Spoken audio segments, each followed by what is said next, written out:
Yes, welcome into SportsBit Betting Insight today, Wednesday, July 27th. Big game breakdown's going to be the PGA Championship preview with Brady Cannon, 7-1 with his matchups in the British Open. He'll give us some picks coming up. Philadelphia Eagles team preview in the deep dive, bad beats and bad bets. How about some bad bets to start? The Red Sox bet up to 230. They lose at home again. They can't get any kind of pitching lately. Yeah, I mean, and there was a lot of Boston money. That went from minus 190 up to 230. And to be honest, there's a structural problem here. We're going to talk about that with a couple of bets today. When you talk about a knuckleballer like Stephen Wright, not the comedian, man. I'm a huge Stephen Wright fan, maybe the funniest guy I've ever heard in my life. But the pitcher, Steve Wright. You can't have a knuckleballer as too big of a favorite or too big of an underdog. Stephen Wright can't be minus 230. He shouldn't be minus 230. R.A. Dickey's a classic example. If you take plus 140 with him or against him, every time you see it, you make money every year. And there's certainly some element of that with Stephen Wright for Boston. But you're right, the Red Sox pitching, it's struggling right now. Terrible. Yeah. They got the wrong Steve Wright wearing a Bo Sox cap last night. Yeah. 8 runs in 4.2 innings of work. We missed this one. This was an easy over. The Mariners and the Pirates, two pitchers that are struggling. Liriano's last start was a fluke, and the Pirates were bet up to $1.40. Yeah, I mean, we talked about it on the show yesterday, Pauly. Liriano had 13 strikeouts and no walks against the Brewers last time out. Fell right back off the table last night. 72 pitches, only 38 of them were strikes. 11 of the 21 Mariners batters that he faced reached base against him. And yeah, pretty easy over if you had that last night. A bad beat for the books. The Royals, they got beat 13-0 at home against the Angels. I think we can officially write off the Royals. They're looking forward to 2017. Yeah, maybe. I mean, look, the Angels leadoff man, Escobar in the top of the first. He got a hit. Calhoun followed with an RBI double. Ball game. 2 batters in. Never got any better for KC after that. A 13-0 final. And it wasn't that close. The Angels had 22 hits. The Royals had 3. And, of course, L.A., ton of Angels money. Bet from plus 115 down to minus 115. Or, up to minus 115. And, of course, Tyler Skaggs back on the mound for the first time in almost 2 years. Last pitched in the big leagues on July 31st, 2014. Threw 7 shutout innings, only 88 pitches, 3 hits, 1 walk, 5 strikeouts. 63 of his 88 pitches were strikes. We might be seeing a little bit of a buy sign on this particular hurler. But I got to agree with you, Paul. I mean, KC's now 48-51. They're in 4th place. They're 9.5 games back at Cleveland. There are 7 teams ahead of the Royals in the wild card standing. They went into the All-Star break on a 2-6 slide. They've come out of the All-Star break on a 3-8 slump. They've lost all 4 series after dropping the first 2 games against L.A. I'm starting to think this team might be a seller before the trading deadline. That's not something we've said about the Royals the last couple of years. They've been winning World Series. This line stuck out like a sore thumb. How were the Twins $2? Come on. And this one, I'm kicking myself for not betting this one. I really am. Minnesota was 37-61 entering the day. And the Braves, if you want to be back in the Braves, you don't want to back them in Atlanta. They've been awful all year. You make money with Atlanta on the road, or you have a chance to back them. But the bottom line, again, a structural problem. You have a knuckleballer. Knuckleballer shouldn't be $2 favorites or $2.30 favorites. When you have a team that's 24 games under 500, they shouldn't be minus $2. And obviously, if you took the value with Atlanta, you cashed a nice plus price ticket. 2 vicious beats here. The Padres and under 9.5. The Padres blew 2 leads. 4-2 late. Blue Jays tied it up. 4-4 in the 12th. You're still okay with the under, but there were 5 runs scored in the 12th, and the Blue Jays, after Kemp hit a 2-run shot, score 3 and win in 12 innings. Oh, it's worse if you had San Diego. I mean, it's even worse than you just described. All right, if you got under 9.5 or San Diego, okay, the Jays scored the tying run. It's 4-3. San Diego can win this game. The under's going to cash. They score a tying run on a strikeout. That's a wild pitch. The tying run. The one that ties at 4-4, but you're still live with the under 9.5. 4-4 doesn't kill you. And then you have a scoreless 9th and a scoreless 10th and a scoreless 11th. And you go into the 12th. You talk about that Kemp bomb. And first there's a 14-pitch walk to load the bases. And then, what a great at-bat. How many 14-pitch at-bats you get. Then the winning run scored on, you guessed it, another wild pitch. That's just brutal, brutal. If you had San Diego, I feel your pain. I got to channel Bill Clinton. He was great last night. Yes, he was. He did a good job. That's right. There's another one. Papelbon. Nationals led wire to wire. Papelbon with a 2-run lead in the ninth as well. Faced 5 batters. He didn't get it out. I don't know why Washington. I just don't trust Washington. I know they got a 4-game lead over the Mets in the National League. I think they'd be the team with home field advantage in the National League if the season ended today. I don't trust Washington. I don't trust Papelbon. I don't trust Dusty Baker. And they've crashed and burned in the playoffs so many times already in recent seasons. I just don't trust that team. But hang on, there's something we missed in that Toronto, because it's a great story. That Melvin Upton story about the Blue Jays that we were talking about a minute ago? Yeah, dugout to dugout, yeah. Yeah, so he's supposed to start for Toronto, but because he needed a work visa to be able to play for the Blue Jays, he had to drive to New York to get one, and then back to Toronto. He did get there in time to appear late in the game as a pinch hitter. Of course, he didn't get a hit with that appearance, but that's just bizarre. Oh, no, just go across the other dugout. No, go to New York. Take a little road trip to New York and get a work visa first. Not so fast there. All right, we have a strong 14-0 run here with the total. A bizarre bad bet. Explain this one. We're late to the party. Shame on us. But this is great. Yeah, info. really. I know. I'm a little frustrated that I haven't. That was something we haven't talked about enough here on Sportsbet, because we love these total streaks. But the Orioles entered last night on a 13-0 run to the under. Every game since the All-Star break and the series that they played heading into the All-Star break. What do they have? A relatively cold lineup, solid starting pitching, effective and relatively fresh bullpen. So what do the markets do? Well, of course, you're on a 13 and run under the under. Yeah, let's bet this 9 up to 9.5. And of course, 9 is the most important key number for totals in baseball, the moral equivalent of a plus or minus 3 in the NFL. To move off a 9 takes a fair bit of money. Well, guess what? Now the Orioles are 14-0 to the under. All those 9.5 tickets were losers. And of course, I heard people talk about the do theory.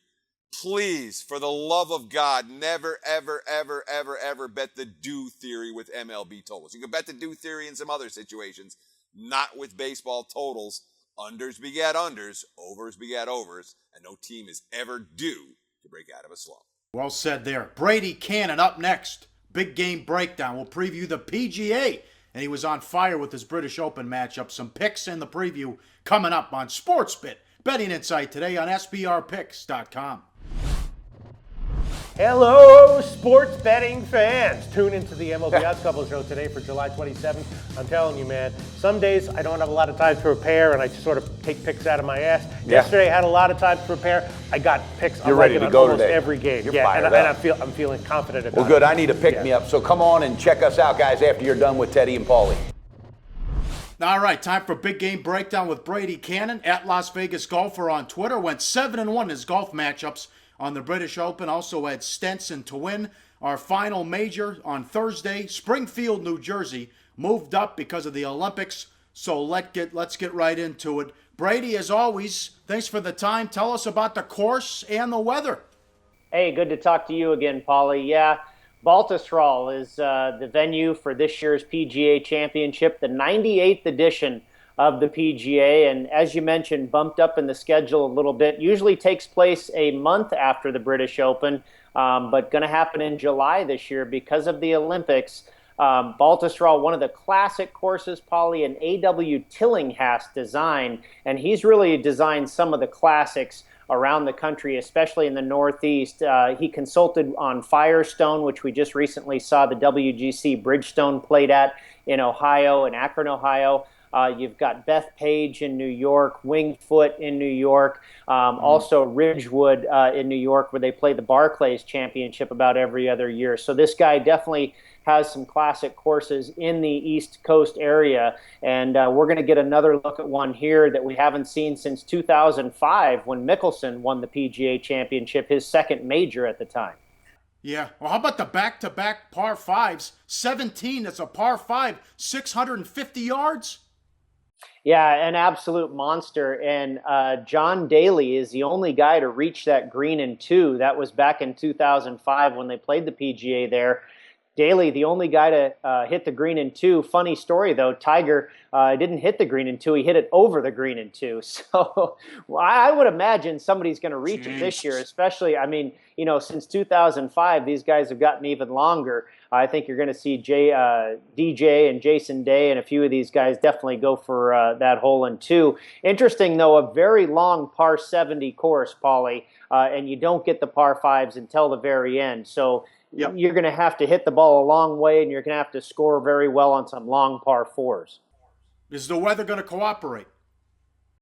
It's going to be a little bit back and forth, I believe. I think on Thursday we're going to be okay. It rained a lot yesterday, and they had to cancel some practice rounds and everything, and so the course is getting wet. It's dry there today and supposed to be dry tomorrow and a little bit cloudy on Thursday, but it looks like it may come back and get wet again on Friday in the afternoon and then possibly scattered throughout the weekend. We back in 2005, we ended up with a Monday finish, and we could again, but it doesn't look like it might get that severe. All right, let's start with the big three and our Day, Spieth, and McIlroy. And are we giving Rory too much credit as he's 8-1 in some spots?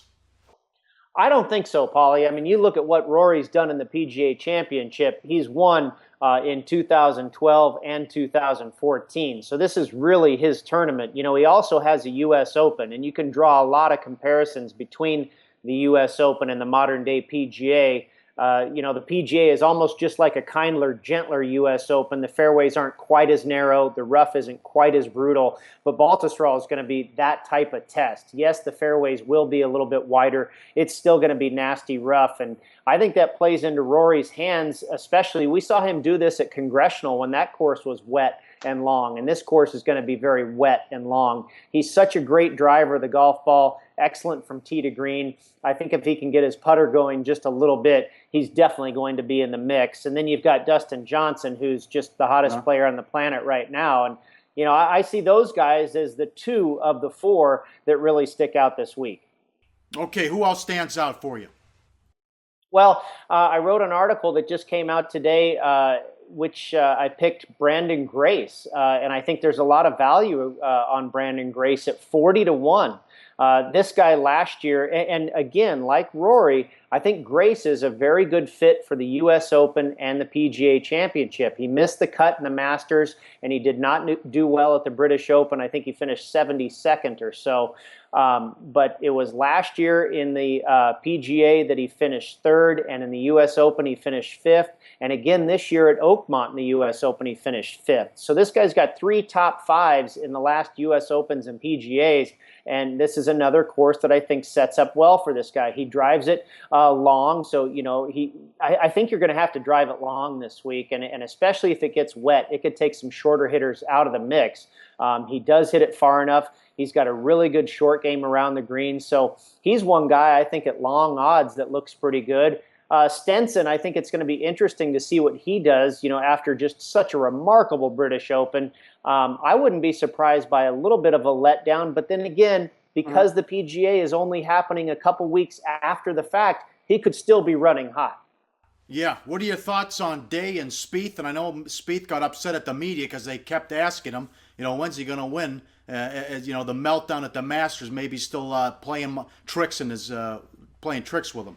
Yeah, and I'd be frustrated by that too. I mean, but it's pretty tough when you're questioning the number 3 player in the world, what's with the struggles and everything. And he's won twice this year. And, like you say, the meltdown at the Masters, I mean, if you're leading coming into the 12th hole on Sunday, that's pretty good. So it's not like he's been playing awful golf, but he set such a high bar last year, winning 2 majors and almost really winning 3 since then.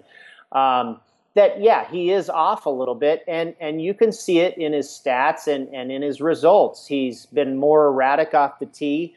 He's not hitting as many greens in regulation, and what's really carrying him is his short game. He's scrambling and putting like a magician that he is. But I don't think that's going to bode well for him this week because, again, we have such a long course. If he gets his tee ball that's been errant as of late into that rough, he's going to have a real tough time no matter how well he chips and putts. It's Sports Bit, Pauly and Teddy talking PGA Championship with SBR contributor Brady Cannon at Las Vegas Golfer on Twitter. How about a matchup that you like? You killed it at the British Open. Yeah, I had a great tournament, Pauly, at the British Open. That was really my best tournament to date. 7-1 on the matchups, as you mentioned, and we had Stenson at 28-1. So Beautiful. we're hoping to ride some of that momentum into the PGA. And I'll give you a matchup that a couple of off names that not a lot of people are real familiar with just yet. A couple of young guys. Tyrell Hatton is an Englishman who did really well at the British Open with a top 5 finish. Did really well at the Scottish Open prior to that with a second place finish.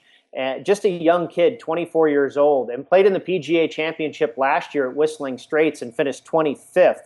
Now he goes up against Ben Ahn, who went to Cal Berkeley, another young guy and a rising star in the PGA Tour. But I really like what Hatton's doing. He's already ascended to like 56th in the world as just a 24-year-old, and with his recent success.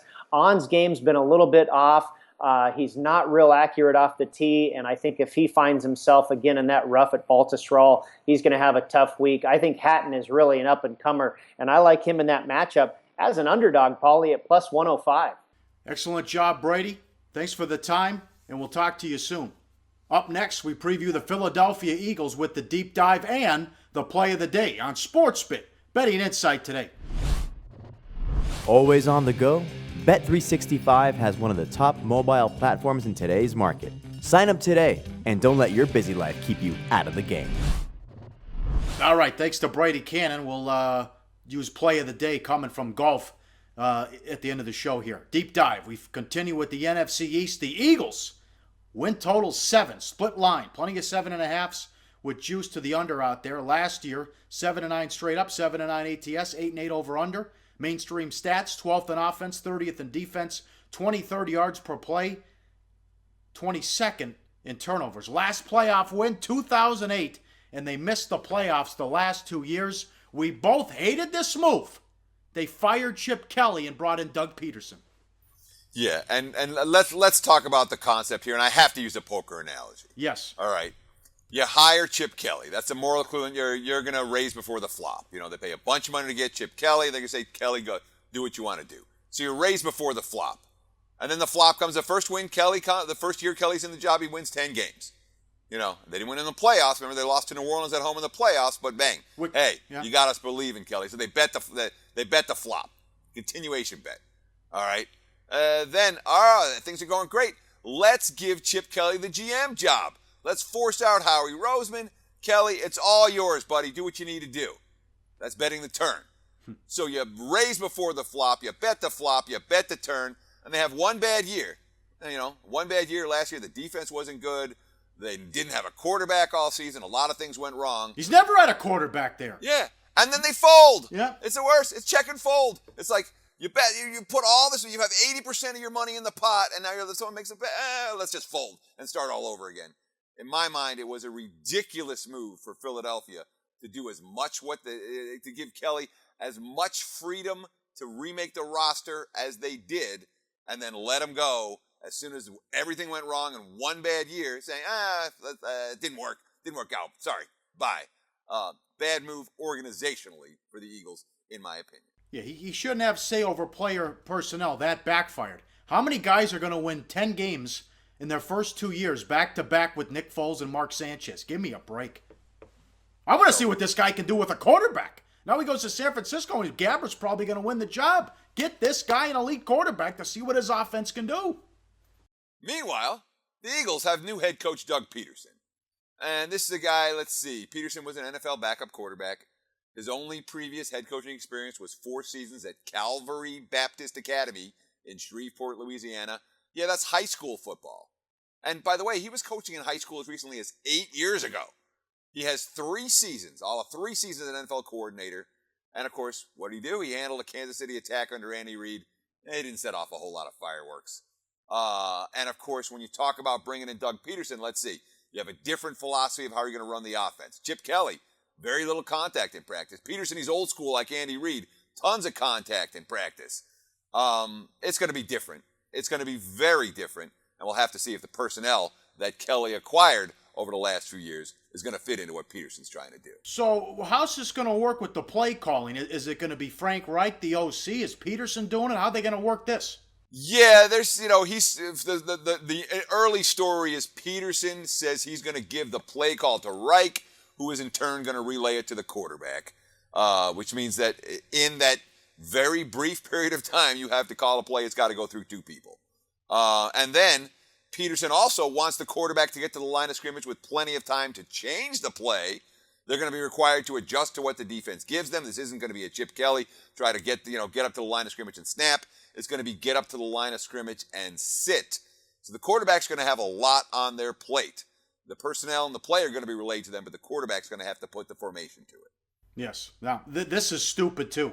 They have $32 million committed to the quarterback position in 2016. I mean, this is just stupid. Bradford, $18 million a year. Chase Daniel, the highest paid backup ever, $7 million. Wentz, almost $7 million. I mean, they give Daniel all that money in Bradford, and they trade up and take Wentz, and they're going to essentially redshirt the guy too. So this is ridiculous what they're doing to give $32 million to one position. Well, I don't argue with giving $32 million to one position, but if you give $32 million to your quarterback position, you want Aaron Rodgers. You want Tom Brady. You want Andrew Luck. You don't want Sam Bradford, Chase Daniels, and Carson Wentz. Philly, they did this to themselves. That's all I'm going to say.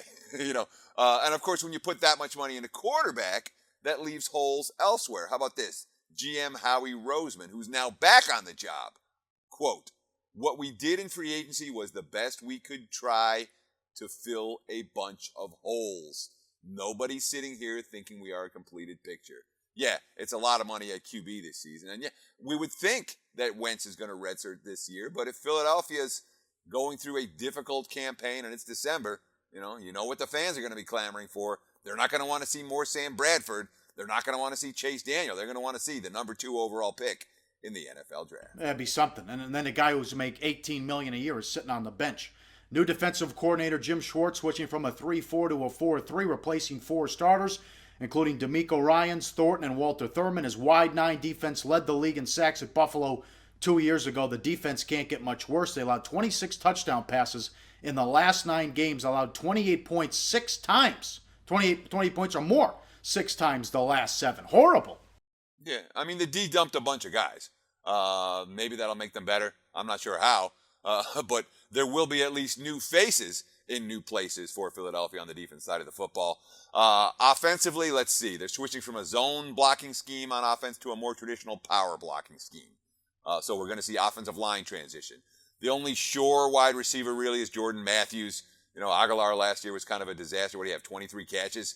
And then I'm not saying anything happened, but he was accused of sexual assault just a few weeks ago.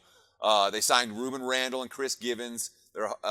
So they're hoping that at least someone from that group can step up to join Matthews. And, of course, the tight end Zach Ertz was a good pass catcher last year.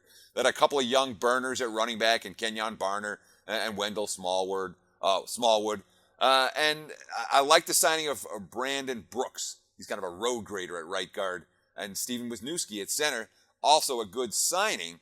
But I worry about a left tackle. Jason Peters, he's 34. And coming off an injury-riddled campaign. All right, here we go. This is every day in the NFL now. What happened with the linebacker? Well, just look at the graphic right here, man. This is the one thing you never want to see heading into training camp. A headline like this. Nigel Bradham arrested on assault charges in South Beach right before training camp. He was signed. Remember, he signed in the offseason as a free agent and projected to be the starting outside linebacker because he played under Jim Schwartz in Buffalo. This is likely the type of thing that will hang over his head. And at first glance, doesn't look particularly good for his case. Yes. How about the schedule? Well, it's slightly tougher than it was last year. It's not a brutal schedule for Philadelphia, but it is slightly, again, a little bit above league average and a little bit tougher than a season ago. The NFC East plays the NFC North and the AFC North, and the 2 extra games for Philadelphia are the Falcons and the Seahawks. Early lean? Come on, you have to ask? Yeah, right. Let's put it this way. I'm not betting the Eagles over. Yeah. Rough season. Going to be an ugly season in Philadelphia. I got to see how they play out how they play things out with the quarterback position. Because you could be right. If they get off to a slow start, it's come on, put the kid in there. Which it could be they're going to be struggle to begin with. All right, money time. Play of the day. Back to golf. PGA, Brady Cannon, who was on fire, the British Open. Betting number 7527. Brandon Grace to make the top 5, to finish in the top 5, 9-1. We like that. He made a run at a major earlier in the season. So let's go with betting number 7527 and hope to cash a night's ticket on that one. Tomorrow, we finish out. We're all done. One more team, the Washington Redskins, and big game breakdown. Don't forget, on vacation next week, the only time we take a week off, when we come back, we're ready to go. It's football season on SportsBit, Betting Insight today.